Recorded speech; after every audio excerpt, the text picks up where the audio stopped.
City, a little town where I'm from, where everybody's southern raised, just as good as they come. Backwoods and mossy oak and mud holes, and back then we only ate what the farm grow.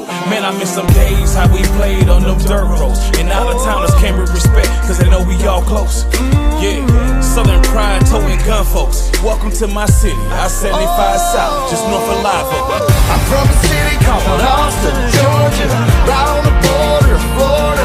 I was raised on these dirt roads, mud tires spin. Backwoods when they ride, this is small town living, yeah. Now welcome to my city, downtown 229. Turn it up so they can hear it loud. We eddied up with big trucks and Hemis, pretty girls, good moonshine and whiskey. It's nothing like our dirt roads, you can bet that, son. I'm from a city, by any means we gon' protect our guns.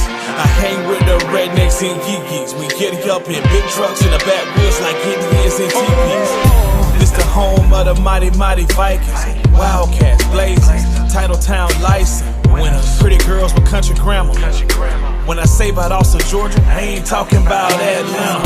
This a different type of city, where the woods are pretty, but get gritty, you hear me? What you know about that 229? You can find us on the Florida, Georgia line, where I reside. I'm from a city called Austin, Georgia, right on the border of Florida. I was raised on these dirt roads, mud tires spin. Backwoods when they ride, this is small town living, yeah. Now welcome to my city, downtown 229. Turn it up so they can hear it loud. We eddied up with big trucks and Hemis, pretty girls, good moonshine and whiskey.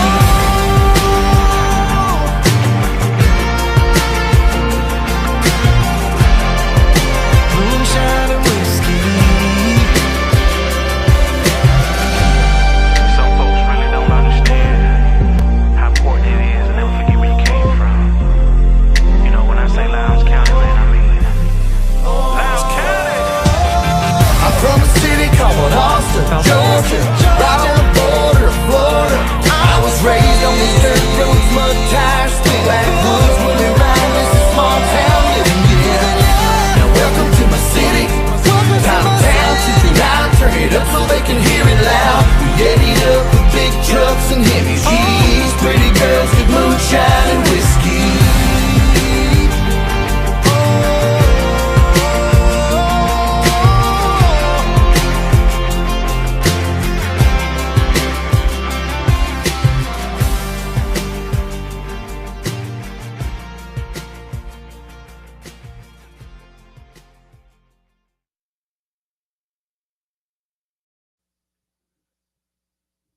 What's up, Titletown? It's Thursday night, and it's time to awaken the nation. I hope you guys are wide awake as we enter this home stretch of Lowndes football for the regular season, that is. And then we've got the playoffs immediately following that.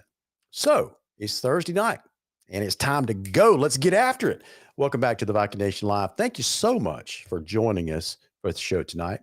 Don't forget to like and share it on your social media. I'm awful about reminding you guys to do that. And that's why we keep chasing Armand around, because they keep me on my toes and remind me of this stuff. By the way, if you're watching tonight but haven't followed the Viking Nation on Facebook, do that right now. What are you waiting on?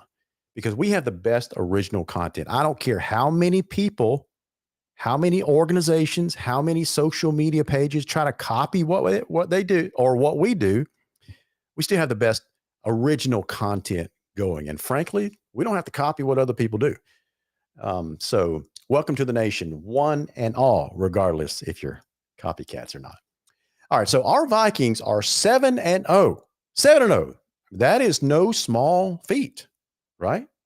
2-0 in region play, and we're hitting the road for the first time tomorrow night.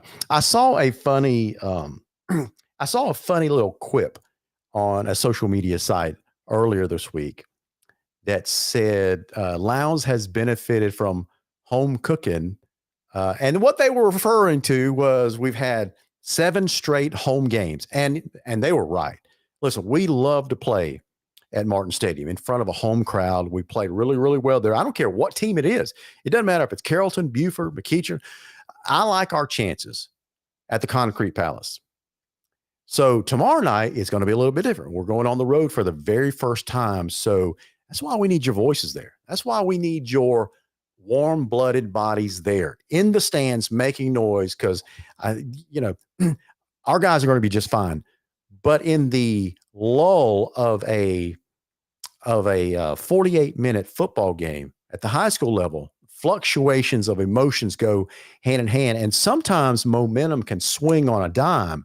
And if you don't have your friendly crowd there to pump you up, I'm speaking from experience as a player myself at one time. Momentum swings in a hurry in a football game. And one of the things that players do to combat that is to rely on the emotional energy from our home crowd to pump us back up, to lift us back up. So that's why we're always emphasizing we need a big crowd there, especially on the road, because the hometown is going to outnumber us probably 10-1. But can we turn that to 10-2 or 10-5? We can certainly make a lot more noise than they can, especially if our guys get off to a hot start.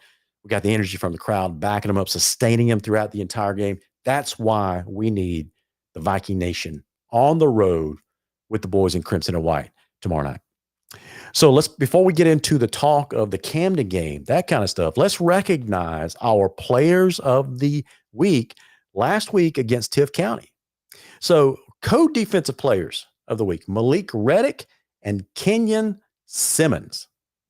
The offensive player of the week, man, I'm so thrilled to recognize an offensive lineman for offensive player of the week, and that's Elijah McCoy.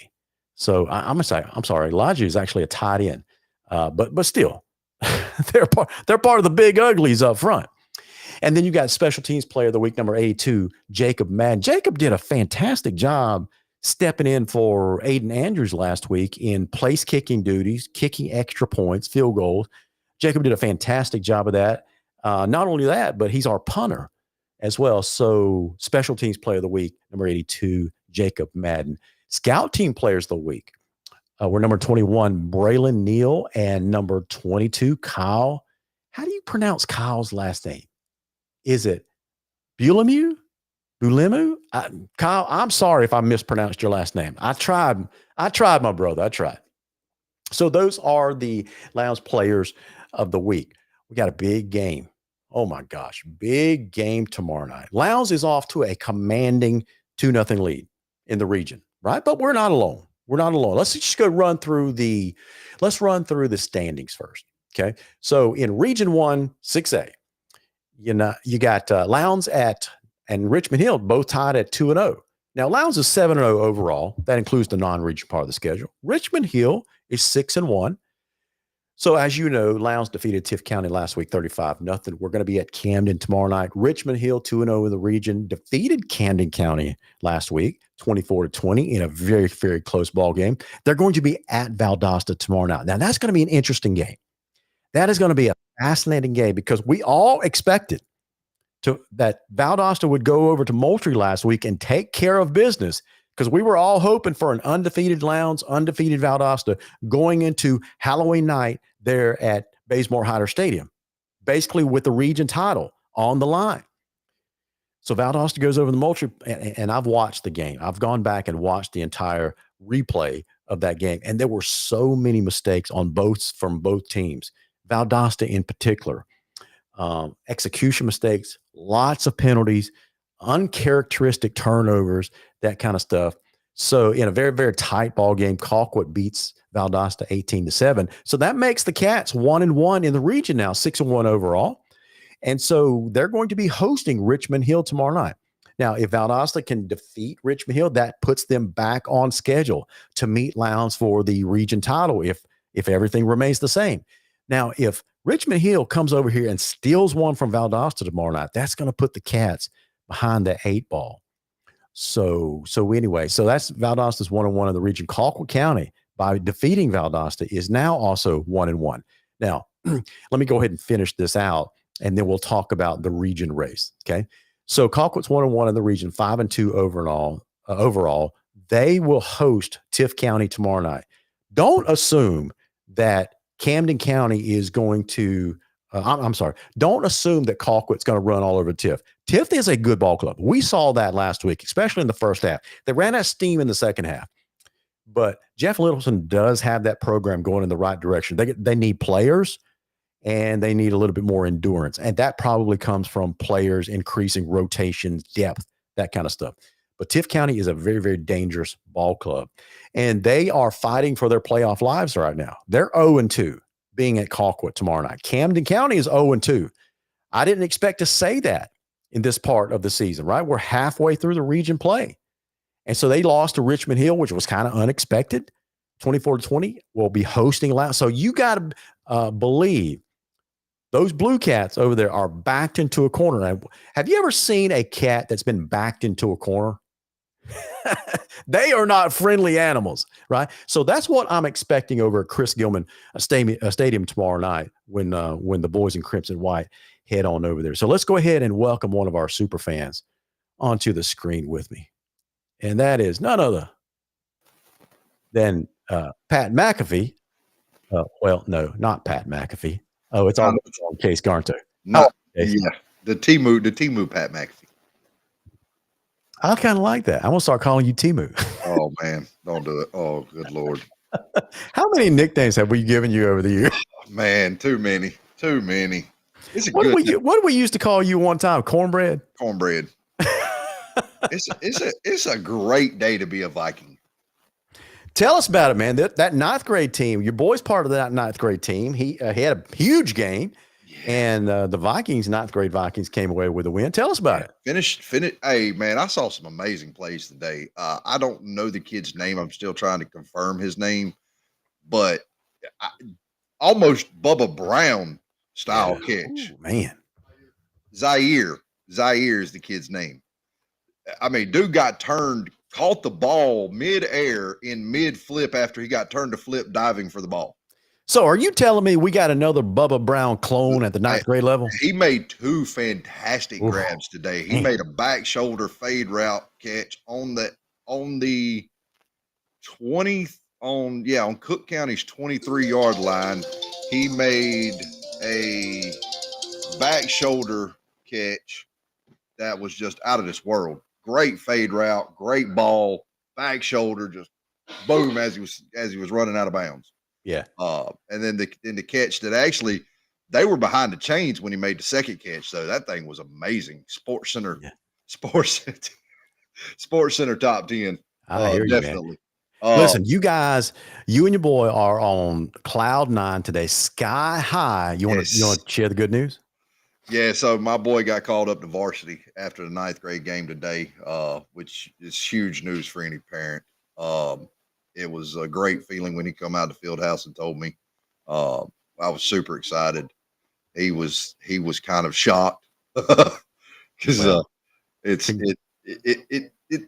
an honor to be called up. It really is. It is, man. It is. Listen, when you get that call, it's like playing in the minor leagues in baseball, and you get that call up to the majors, right? I remember at the end of my ninth grade season, I was called up at the end of the season, and I remember how sky high I felt. I don't think I came down for like 2 straight weeks. Yeah.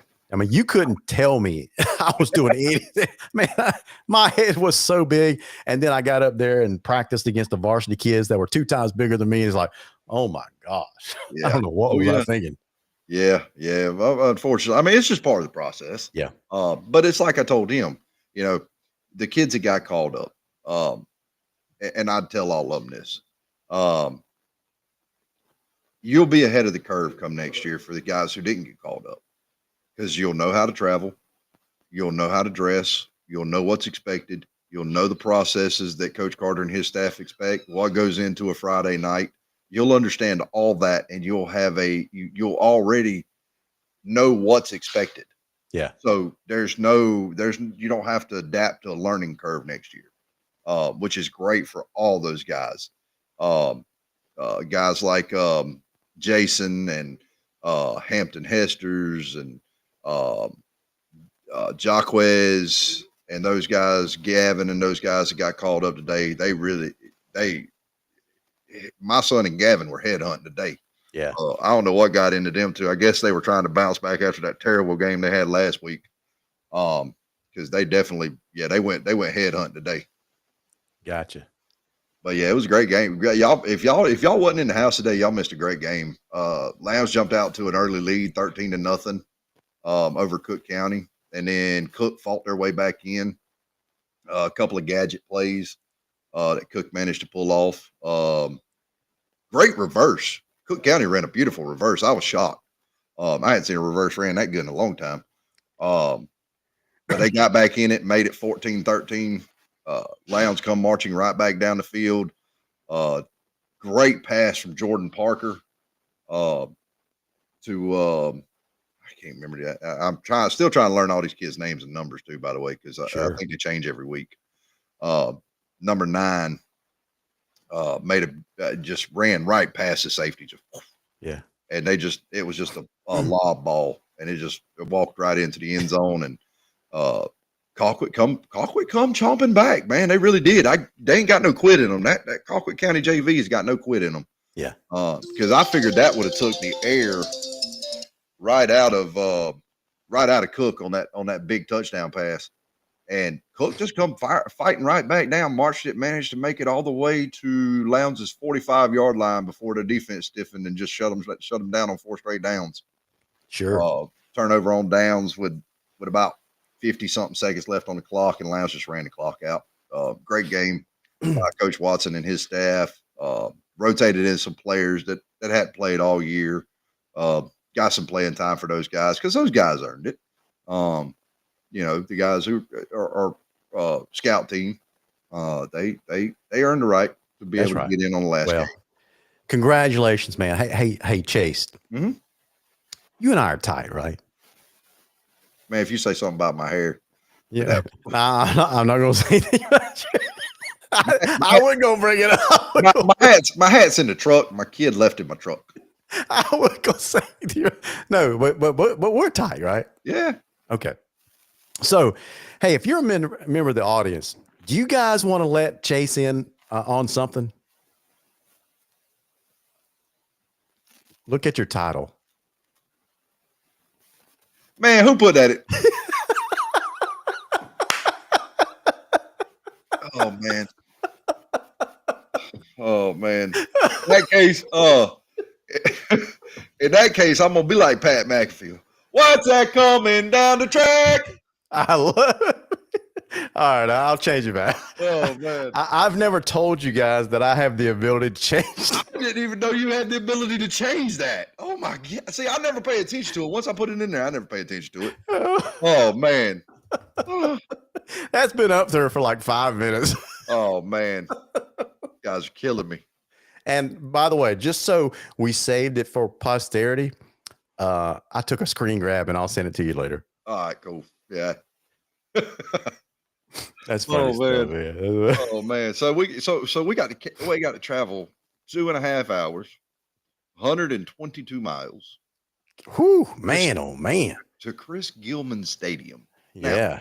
Now, yeah, Travis Hart says, don't change the title, man. Change it back. Travis, I love you. All right, let's talk about some rankings. I love you, Travis. Don't do that. Here are the composite rankings that came out. We got Grayson at the top, Buford, Carrollton. There's Lowndes, holding steady at number 4. North Gwinnett, number 5. Douglas County, McEacher, and Colquitt County claws back to number 8 by beating Valdosta. The Cats moved to number 9, and then Hillgrove rounds out the top 10. Shade Lawson says Pat Jr. We're gonna have to talk about. We're gonna have to talk to Phil. We're gonna really have to talk to Phil about what? About that ranking? Yeah. He's saying, he's not far off. He's saying Lowndes 5, North Gwinnett 4. That'll take care of itself. Yeah, because we if North Gwinnett decide they want to come down here to Concrete Palace, we'll beat them like they stole something. But you got to give Phil credit. At least he put Lowndes at 5 and Valdosta at 8. I wouldn't even have put Valdosta at 8, man. So anyway, all right. So let's talk about a couple of other things. We're keeping an eye on Region 8. Here's how Region 8 is shaping out. And so that's Mill Creek and Buford duking it out for the top spot. Buford, obviously 6-0 overall.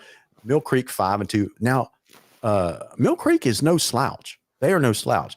Now, if you're wondering when Mill Creek and Buford plays each other, that's Halloween night, the last week of the regular season. So they're going to duke it out for their region title there in Region 8. So I got a question. Something jumped out to me on this. Yeah.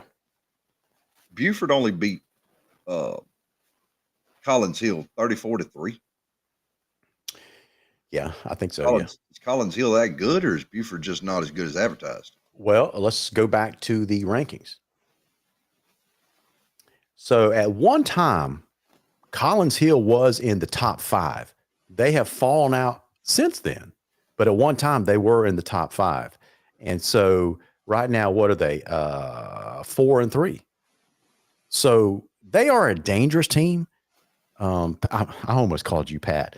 They are a dangerous team, Pat. I did it again. They are a dangerous team. You know, I tell you what, though, y'all keep calling me that, and I'm gonna go Pat McAfee here in a little bit when we start talking about Camden. Just wait. Listen, I'm gonna go Nick Saban when you do that. Just wait, because it's coming. It's coming. Everybody want to see Everybody want to see the Lowndes version of Pat McAfee. That's what we're gonna get here in a few minutes. Make sure you wait till after the Camden game before you do that, because I got something to share with you after we get off the off screen tonight. Oh, Lord Jesus. I'm already in trouble before the game starts. So anyway, all right. So we talked about Region 1 and Region 8. Now,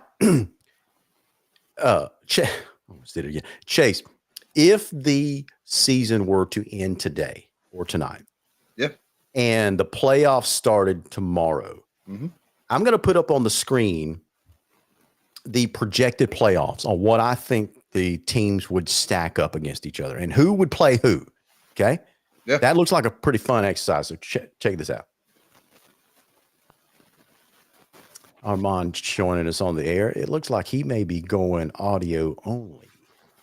So he's trying to be special like I used to be. Let's get him on the screen. He's trying to be special. Armand, you with us? Yeah, I hear Chase talking junk. I hear him. All the time. Would you expect anything less? Look, man. Look, I gotta get home safe. So the easiest thing to do is just to go like this. So I got you, man. Hey, we got you. All right, so here is the projected playoff. Now, if you're wondering what that logo is, Wintersville Nation, I got a surprise coming for you guys. I'm just kind of unveiling the logo tonight, but there's a surprise coming. It's not ready yet, so don't ask about it. But I wanted to tease you a little bit. All right. So here's what I'm projecting. Okay. So can everybody see that clearly? I think you can. Yeah. You can see it, Chase, right? Yeah. Yeah. All right. So if everything ended the way that I think it will, based on tonight, without the results tomorrow night. Okay. So it's based on where we are now. I'm projecting that Richmond Hill is going to take third seed, and that would match them up against Mill Creek, projected to be the second seed out of Region 8. So you see the rest of that upper bracket as it lays out. Peachtree Ridge probably will be taking on Grayson, going to be the number 1 seed out of Region 4. North Paulding taking on Hillgrove, Lambert, and Carrollton. Keep an eye on Carrollton. Carrollton is a dangerous team. I know Juju Lewis has left that team, graduated, doing some good things out of Colorado, but they have a freshman quarterback now that just got offered by UGA. And so he's the real deal. He's going to get even better, but keep an eye on Carrollton. Okay. Now let's go down to the bottom part of that bracket. I think Valdosta is going to end up as the number 2 team in the region, probably taking on or hosting Collins Hill. That would leave Archer being on the road against North Gwinnett. Harrison will be on the road against North Cobb. And then Chapel Hill, don't even know who Chapel Hill is, but apparently they would be on the road to West Forsyth. All right, so check this out. So we'll leave the Lowndes bracket for last, okay? All right, so that would make Colquitt the number 4 team. Can you imagine that? I'm projecting Colquitt as the number 4 team. Now, that may change after tomorrow night. But if everything plays out the way I think it will, Colquitt has a good shot of being the number 4 team. That means they would travel on the road, goes up to that $62 million all-world stadium to face the Buford Wolves. South Gwinnett taking on Norcross, Marietta, Campbell, Douglas County, keep an eye on Douglas County. They're a dangerous team taking on Denmark. So what about the Lowndes Vikings? This is what I think will happen. This is why it's so important for Lowndes to win the region this year. Chase, look at this bracket, how it sets up for Lowndes, or whoever the number one seed is going to be out of this region. Out of all 4 quadrants, this is the most favorable to get to the semifinals. Yeah. Don't you agree on that? Well, yeah. I mean, because if you look at it, McEachern would probably easily win over Walton. Westlake's probably going to be North Atlanta. That's right. Newton and Brookwood you probably coin flip that one. That's right. Lowndes would easily handle DeCullens and then back home.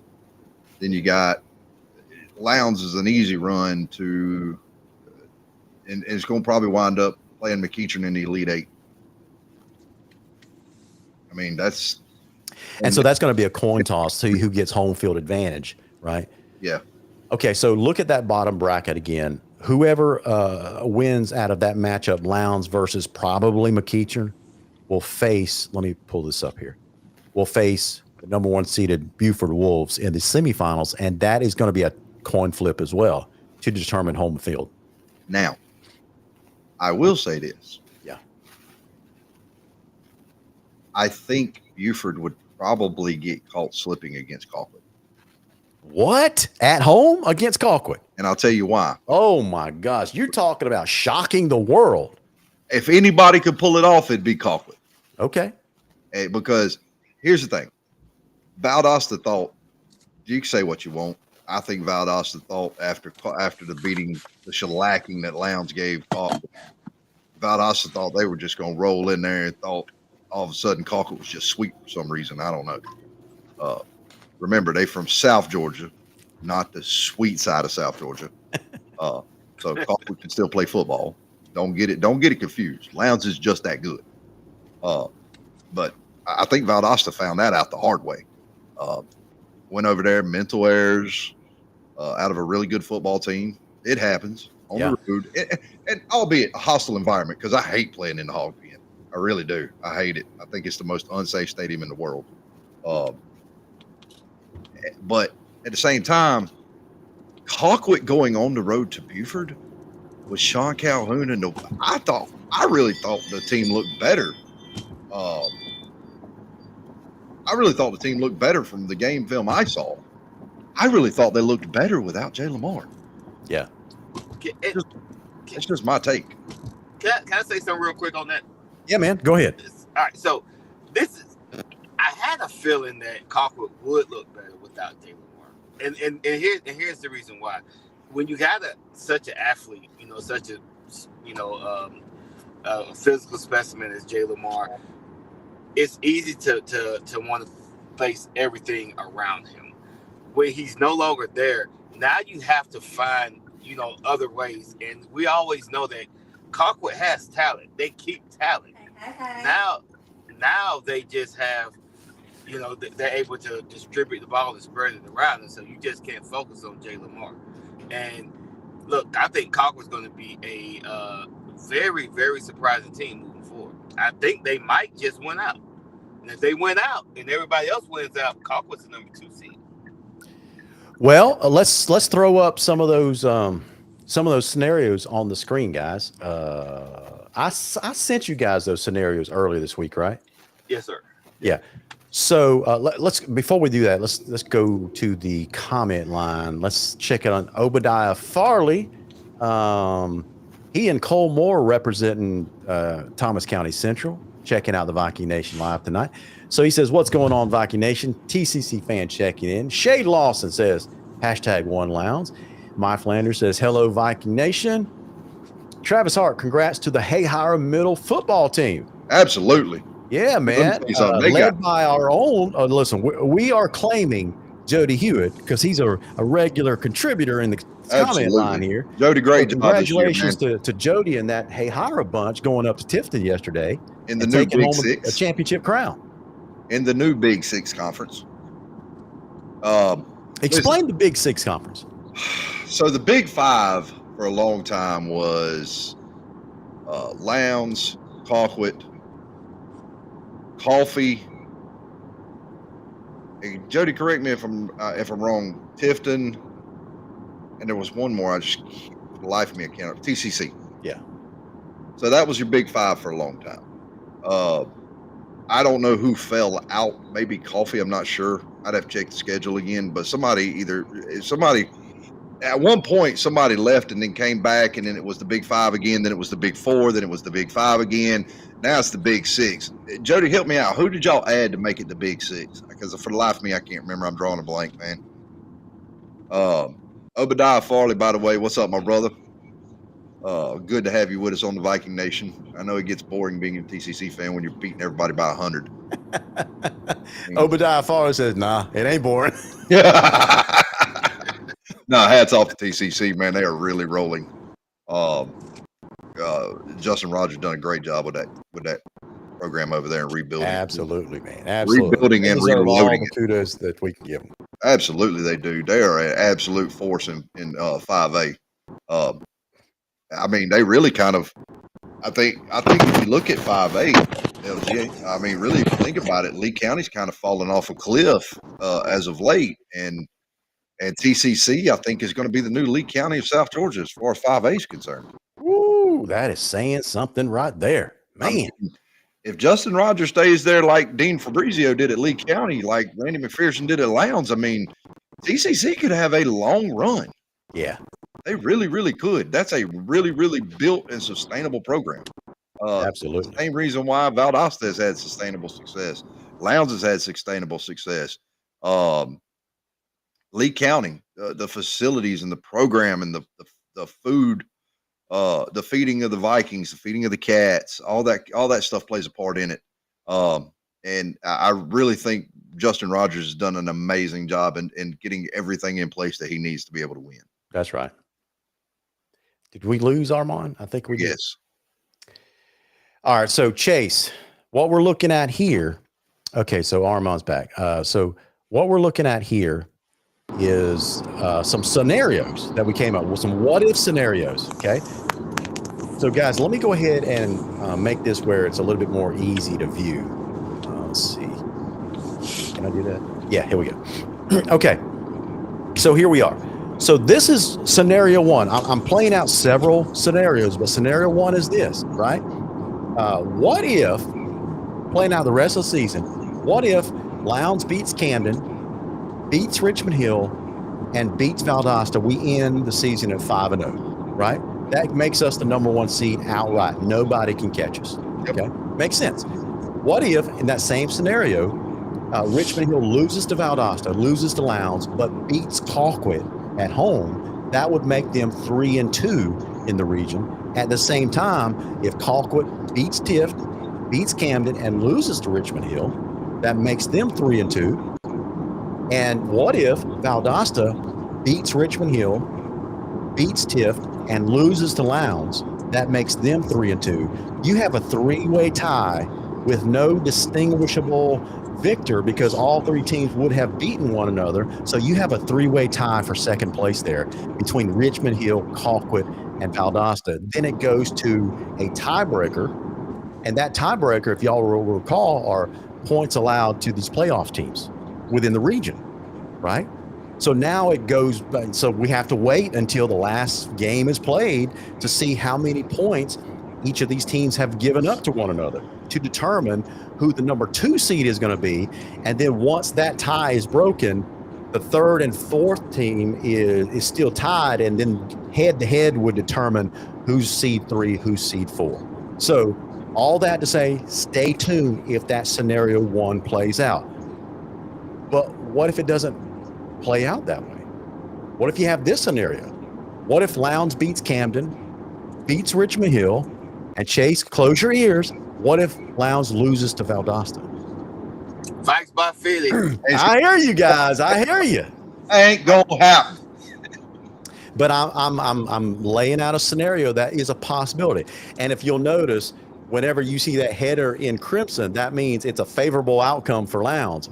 With this outcome scenario 2, it's not a favorable outcome for Lowndes. Here's what I mean. In this same scenario, if everything plays out, then Lowndes finishes at 4-1.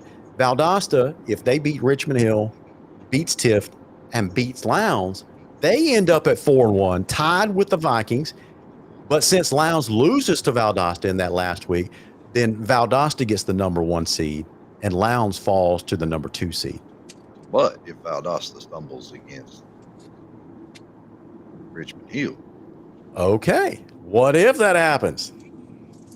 We've got a scenario about that. Okay, so which let's see, which scenario? Okay, Valdosta. I'm trying to figure where that's because I know. I don't think you factored in that. I don't remember seeing it. Yeah, I may not have played out that scenario. Yeah, here it is right here. Scenario number 5. If Lowndes, well, this scenario says, what if Lowndes loses to Camden tomorrow night? Okay, but beats Richmond Hill and beats Valdosta. What if Richmond Hill beats Valdosta, loses to Lowndes, and beats Colquitt? So then Lowndes and Richmond Hill would both be 4-1. Lowndes would win the tiebreaker over Richmond Hill, and Richmond Hill would be the number 2 seed. But I did not think of the scenario where, what if Richmond Hill beats Valdosta and Lowndes beats Camden? Okay. Spoiler. So in that case, then Richmond Hill would still be the number 2 seed, and Lowndes would be the outright number 1 seed. I'm gonna pull a line from wrestling. This ain't a prophecy. This is a spoiler. Richmond Hill could really beat Valdosta tomorrow night. Absolutely. What we've seen in this scenario, I mean, this region so far, is all these teams can beat each other. Well, guys, listen. I hate to say this, but Lowndes still is beatable.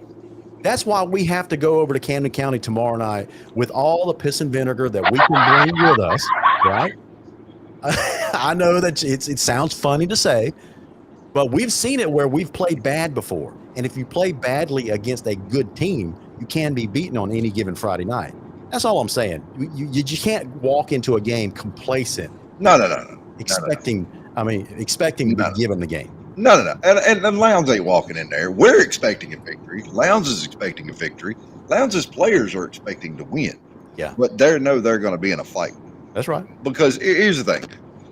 I don't care where you go. You always want to protect your home turf.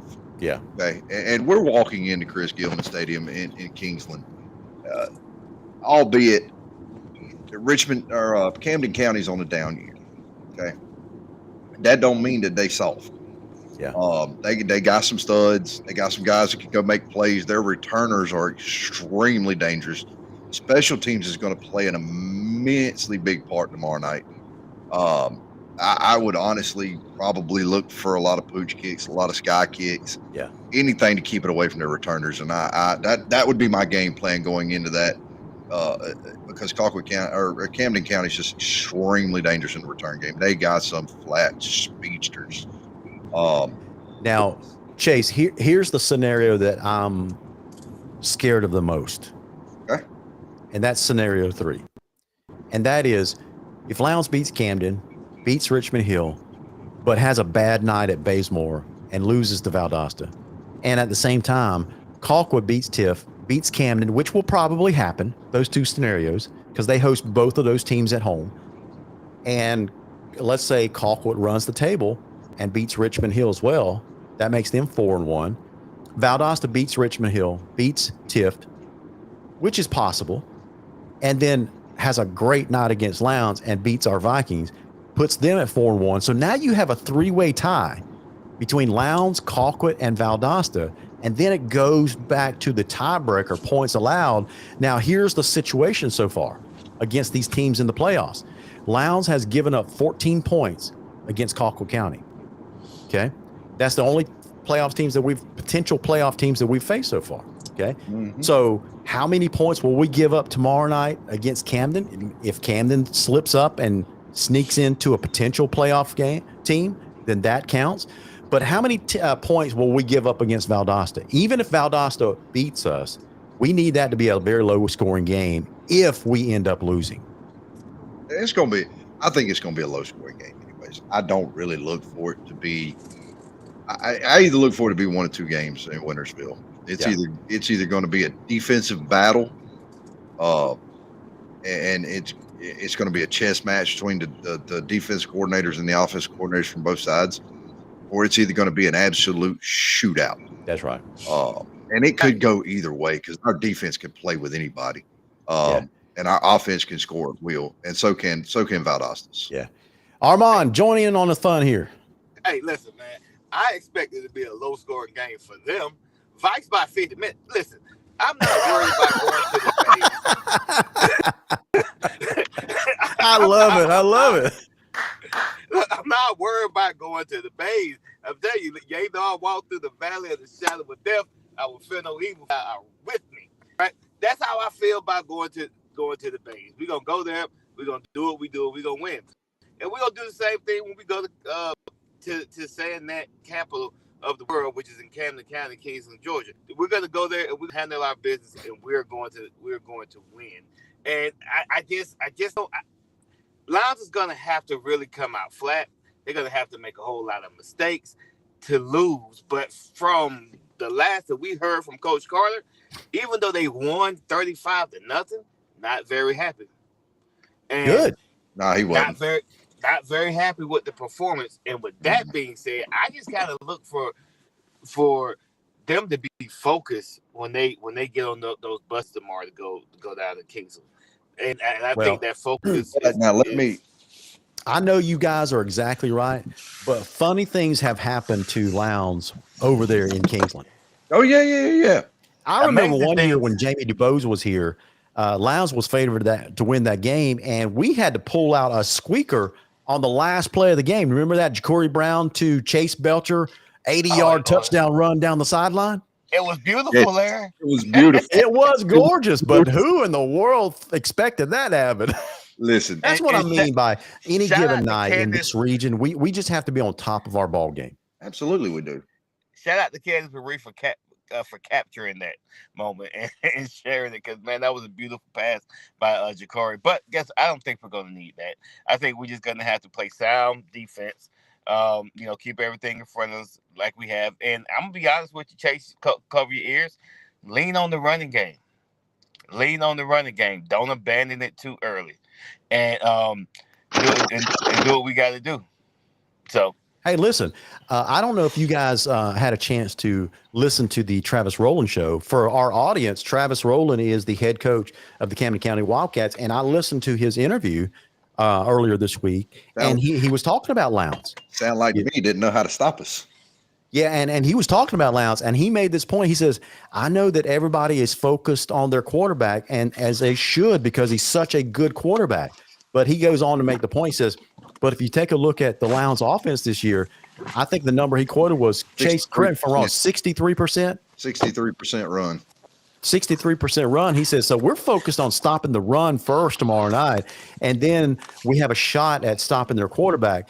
But we can't lose sight of Lowndes' running game. And he's exactly right. This Hydra offense that we've been talking about all year has so many weapons, and the run game is a big part of that. Guys, let me ask you, as far as our offense goes, are we a run first to set up the pass? Are we a pass to set up the run, or we just confuse everybody and just exploit whatever defenses give us? I always take what the defense gives you. Yeah. I mean, you got to do your film. You got to study film. You got to watch your opponent's tendencies.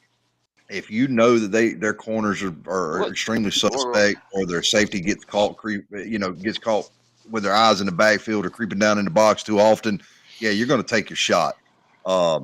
You're gonna do the things that you want to do. You're gonna dial it up. You're gonna let Jace do what he does. You're gonna let guys like Khalil Williams, Kavion Thomas, Bubba Brown, Waylon Weidinger. You're gonna let those guys get downfield and let them burn them corners. Billy, Vikings. We don't worry about the rain. We don't worry about the wind. We don't worry about the soaked grass. We don't worry about nothing. It's conquer. It is burn the ships, pillage and plunder. But listen, you know what? If you guys haven't figured this out by now, Armand and Chase don't worry about anything except the W. That's why they pay me the big bucks, is to worry for them. We don't give a crap about nothing but the Vikings. Nothing but the Vikings. Nothing but the Vikings. I can't blitz. Listen, the one thing I tell everybody, what always travels well is good defense and a good running game. And I think we got both of those. And listen, we do what we want to do. That's we've been able to somewhat bully our opponents when it comes to game planning and scheming. But just by us being able to, we stay ahead of the sticks for the most part, and we haven't really had to be in panic mode. But that's just because we've been playing good complementary football on both sides of the ball. Whenever we need to slow it down, suck the air out of the football, we slow it down and just drive it right down the throat. And then when they think we're about to do it again, boom, pop them with the big play downfield. But I think weather permits, because weather does kind of change how you game plan. If weather permits, it's not too wet. Look for them to toss it around a little bit. Look for them to set up some easy passes for Jace to kind of get in rhythm. That's what I'm expecting to see.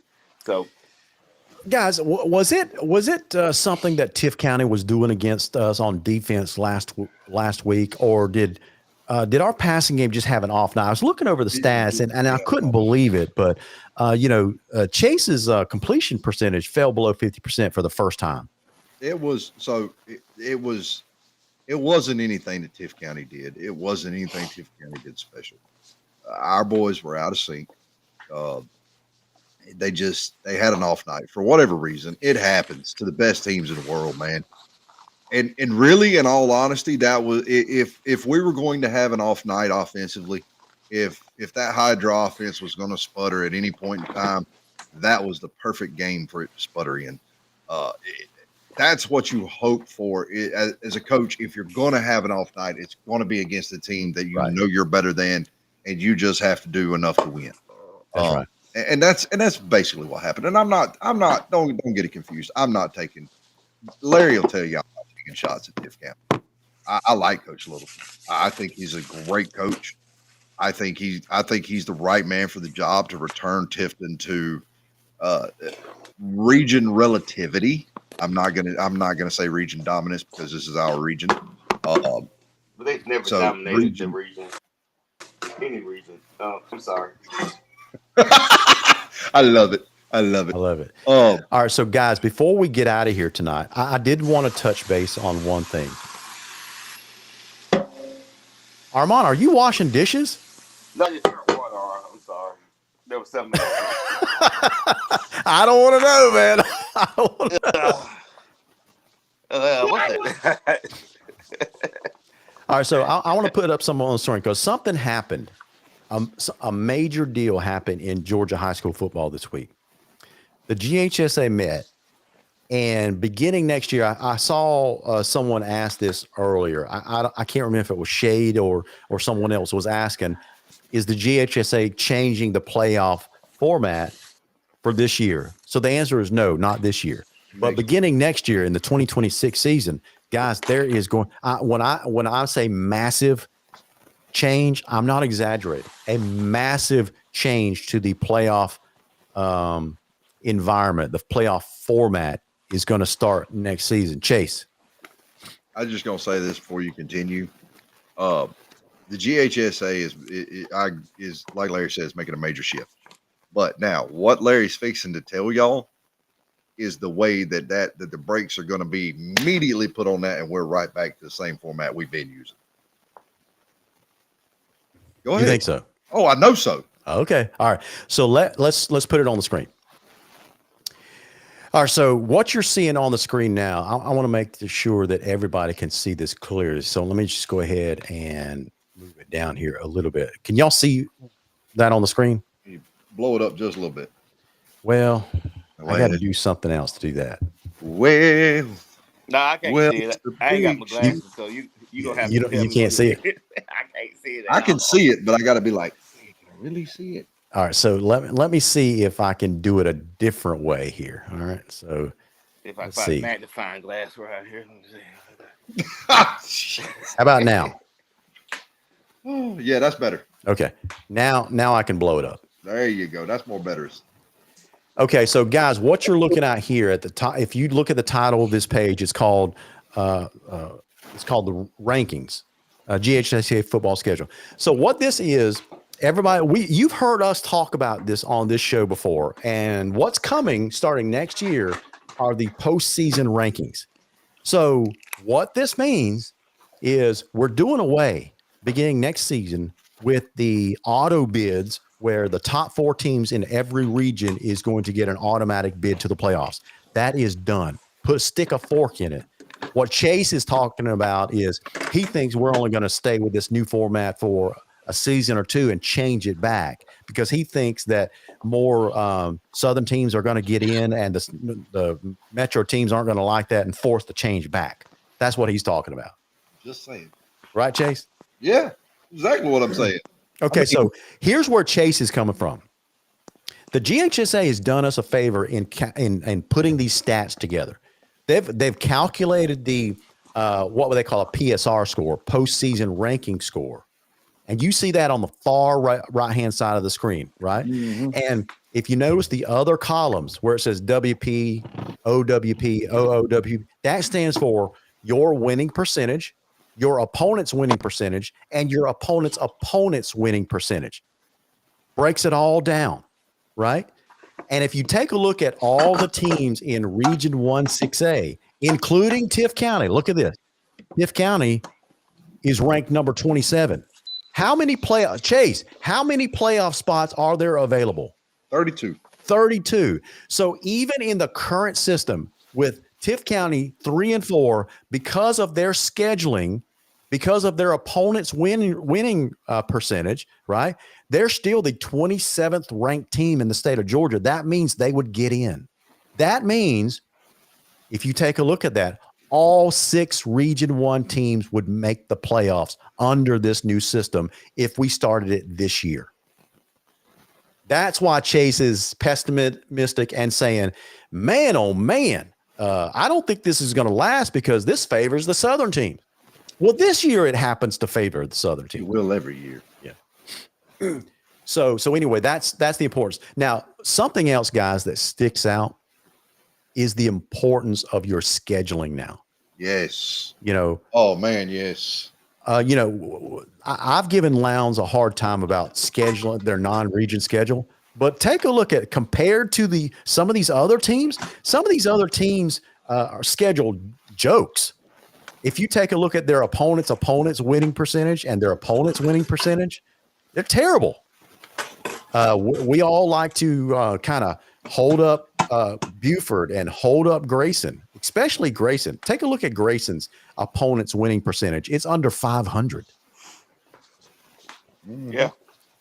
And their opponent's is barely over 500, right? So what I think is going to happen beginning next year, including for us and other teams in our region, this kind of format doesn't really encourage you to go out and schedule world beaters. Because why? Because a third of your formula is based on your winning percentage, right? That means you got to win to have a higher winning percentage. But you also don't want to schedule cupcakes either. But you also don't want to schedule cupcakes either, because if you schedule cupcakes, that brings down other parts of the equation. So what I think, Chase, you bring up a good point. What I think it's going to encourage teams like us are we're going to be scheduling middle of the road teams in the non-region. So these are these quality teams that aren't world beaters, but aren't terrible like Mount Zion. I don't know, LG. I'm still kind of on the fence about how this should be scheduled. I really am, because I think you at least need one world beater in your first 5 games. Yeah. Not a Buford, not a Carrollton, not a 6A world beater. I'm talking about like a 5A world beater, a 4A. That's right. Why not? Schedule a length, because you may have to see him in the playoffs. Schedule a Langston Hughes, schedule a Milton, Cole Moore. I'd love to have TCC on that schedule. So, County still got a football it's interesting, guys. Armand, it's interesting to see our postseason ranking, I'm just going to call it PSR score for sure because it's easier to say. It's interesting to see the PSR score actually on paper because everybody sees it on the screen and where we would land, right? But what does this translate to actual bracketology? Guys, I've actually plotted out. I've gone. That's why you guys pay me the big bucks. I've gone through the brackets and actually laid out who would be playing who under this new format if it started this year. Let me show it to you on the screen. This is what it looks like.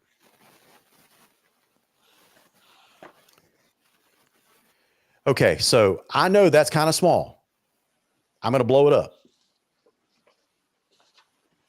Okay, everybody happy? Okay, so this is what this looks like.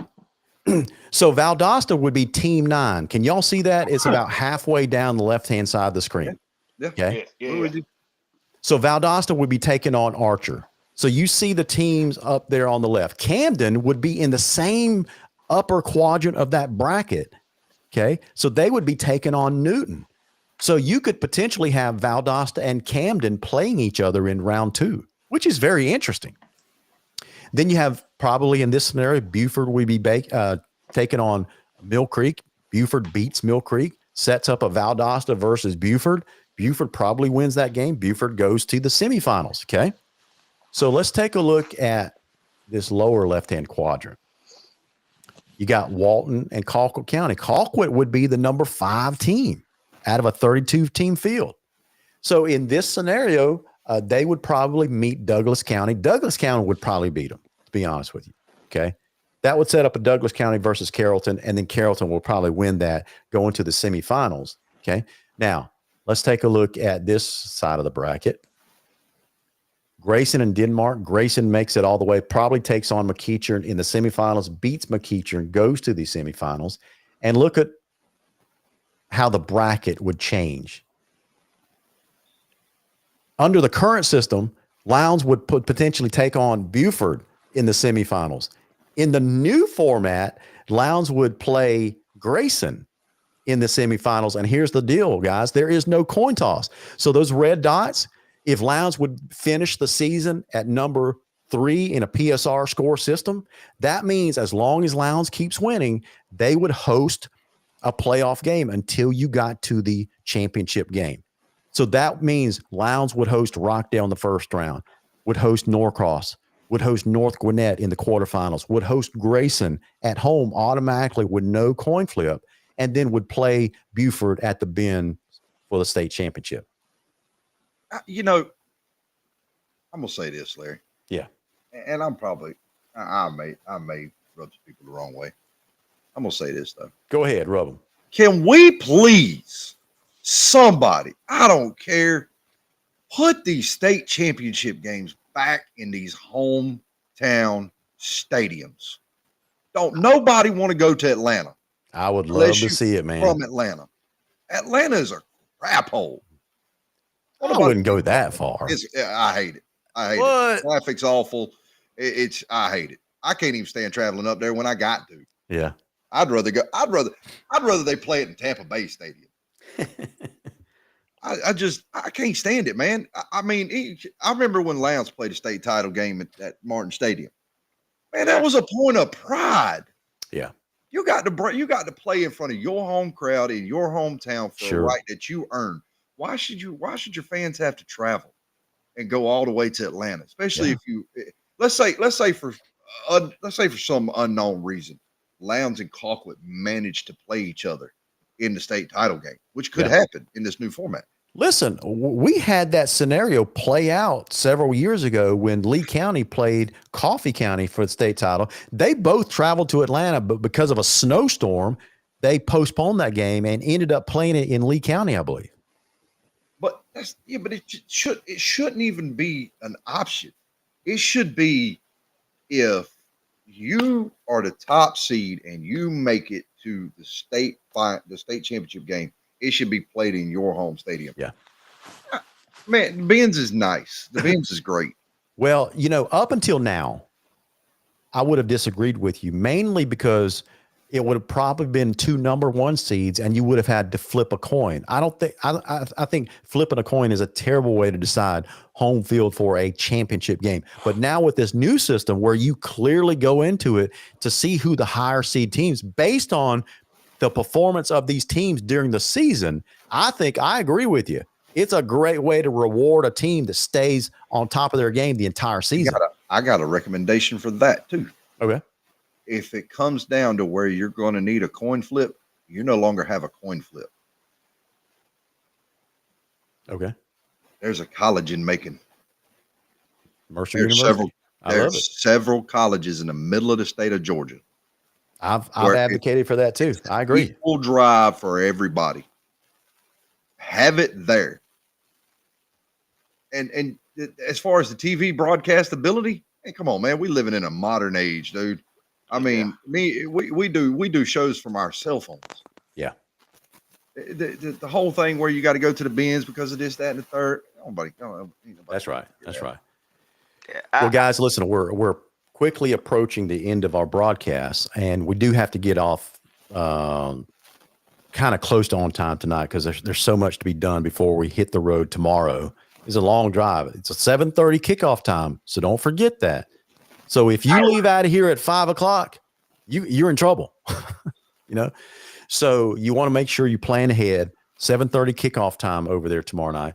And so, guys, Armand, I'm going to start with you. What are your keys to the game tomorrow? What is, predicting that we're going to have bad weather? Someone said 90% chance of rain. What do you think the keys are for both sides of the ball tomorrow night? Real simple. Dominate the line of scrimmage on both sides of the ball. Just got to dominate the line of scrimmage and stay ahead of the sticks.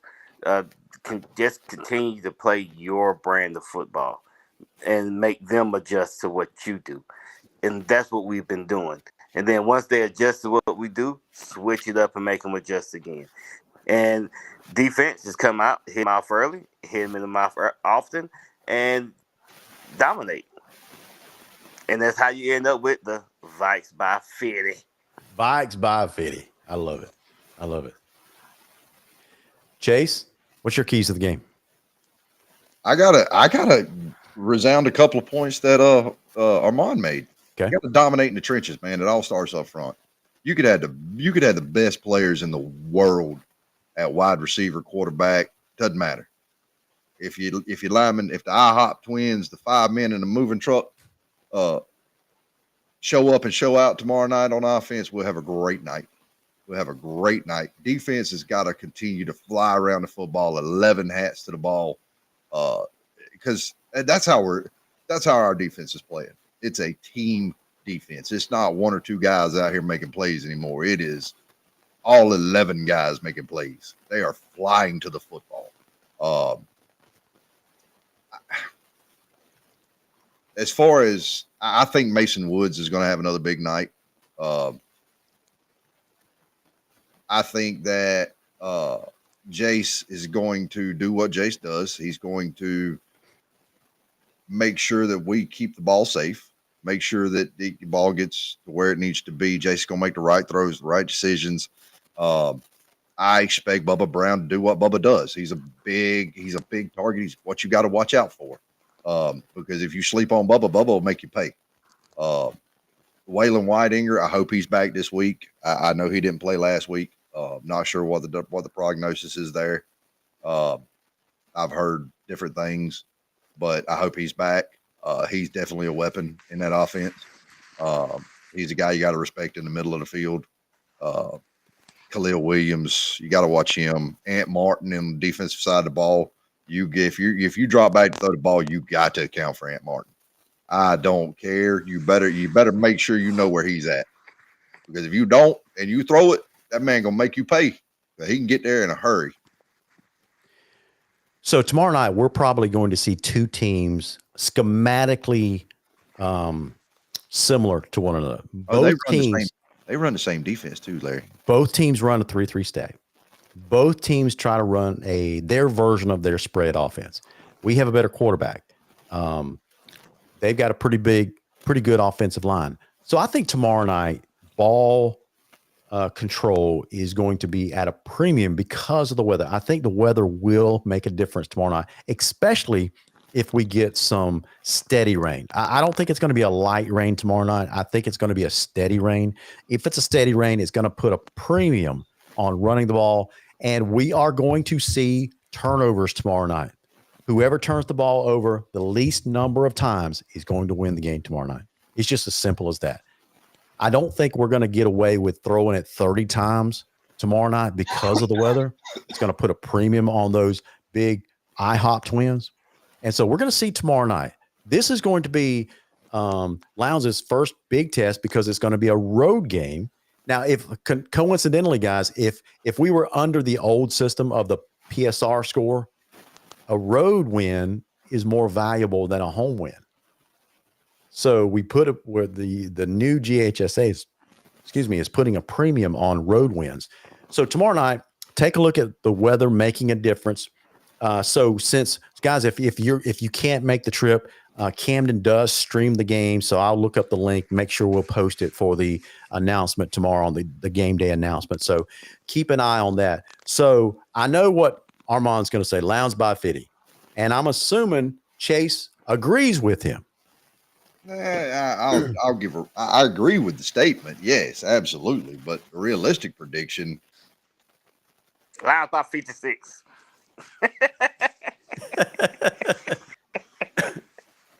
42-7. I'm going to say Lowndes by 17 tomorrow night. I'm going to say 42-7. 42-7. That's a big score. Big score. I hope you're right. It's not by 50, but I'll take it. Hey, it's not by 50, but listen, I actually got to talk to, and I ain't going to say who. I actually got to talk to a coach who I absolutely respect. Been friends with him for a lot of years. And he's watched some game film on Lowndes, especially Lowndes' offense. And his exact words were, "You can't stop it. Your best hope is to contain it." Yeah, just enough. That's all you can do. Try to contain it. Slow them down. Our offense can either be explosive or it can be like Novocaine. Just give it time. It always works. Yeah. So a big part of Camden's game plan tomorrow night is, they are a spread offense, and Coach Rowland has been known to throw it around, but don't be shocked if they try to run it 50 times tomorrow night and control it. Do you guys remember when we would go over there when they ran the wing tee, and every time we got the ball, there would be a premium to score because you knew Camden was going to keep the ball 5 to 7 minutes every single time they had the ball, sometimes longer. That was what the wing tee was designed for. That's exactly right. So they were satisfied with getting 3, 4, 5 yards a game, a carry, and just marching down the field and just chewing up clock. That is going to be Camden's game plan tomorrow night. At least they're going to try to attempt that. So they're going to run it tomorrow night and hope to keep our offense off the field. You know what's funny about the wing tee, and I know it's got nothing to do with it, but it used to get on my nerves because you only got 8 plays. Yeah. And they stand over, they look at the sideline for all of 30 seconds, and then they hike the ball. I'm like, goodness, we already know the play. Let's get it going. It's like watching paint dry, but it was a fact. Got us 3 state championships. I just, like I said, with the rain being what it is, it's always Vice by 50, but I'm going to take them by 28. I'll be okay with 28. I think, well, if it's raining really bad, look for them to really suck the air out of the ball and just score a touchdown a quarter, bring it back to all right. So days. I know this is way off subject, but have y'all ever watched a football player try to take off turf tape? It is hilarious. yeah, It is almost better than comedy. yeah. I'm sitting over here trying not to die laughing while I'm on screen with y'all while I'm watching my kid untape himself, because he didn't even untape. He literally was so on cloud 9. He just You got to give him a pair of those football scissors, man. Man, bump that. We can old school. We can snatch that stuff off. Let's go. All right, so you guys heard it here first. Chase has the Vikings by 35 tomorrow night. Armand's got them by 28, and I've got us by 17. So we'll see next Thursday who's the closest. Guys, if you make the trip over tomorrow night, we're expecting some rainy weather. Be safe. Leave in plenty of time. Make it over there safely and back safely. So we'll see you guys tomorrow night. Listen, God bless every single one of you. And as always, go Vikings. Go Vikings. Bye.